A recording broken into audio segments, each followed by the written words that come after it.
ખૂબ જ શોખથી ખાવામાં આવે છે. જ્યારે ગુજરાતમાં જલેબી સાથે ફાફડા ખાવામાં આવે છે, ત્યારે આજે અમે તમને જણાવીશું કે બજાર જેવી જલેબી ઘરે સરળતાથી કેવી રીતે બનાવી શકાય છે.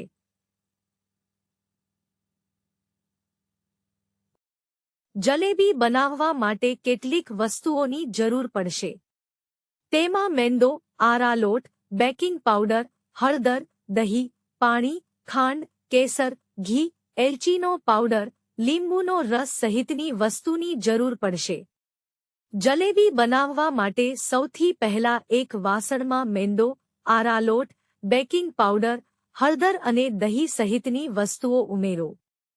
હવે તેમાં જરૂર પડે તે મુજબ પાણી નાખીને બેટર બનાવો. જલેબીનું બેટર બનાવી આશરે 24 કલાક માટે આથો આવે તેના માટે ઢાંકીને મૂકી દો. તમે ઈચ્છો તો 10 કલાક માટે પણ ફર્મેન્ટેશન માટે મૂકી શકો છો. હવે એક ચમચી વડે બેટરને સારી રીતે ફેટી લો. હવે એક સોસની બોટલમાં બેટર ભરી લો. ત્યારબાદ કડાઈમાં તેલ અથવા ઘી ઉમેરી ગરમ કરવા મૂકો. હવે ઘી ગરમ થાય ત્યારે તેમાં જલેબી ગોળ ગોળ બનાવો. તેને બંને બાજુ ગોલ્ડન થાય ત્યાં સુધી તળી લો.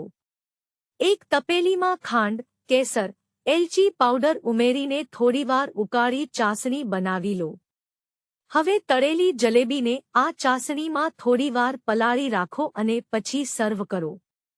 તમે જલેબીને રબડી સાથે પણ ખાઈ શકો છો.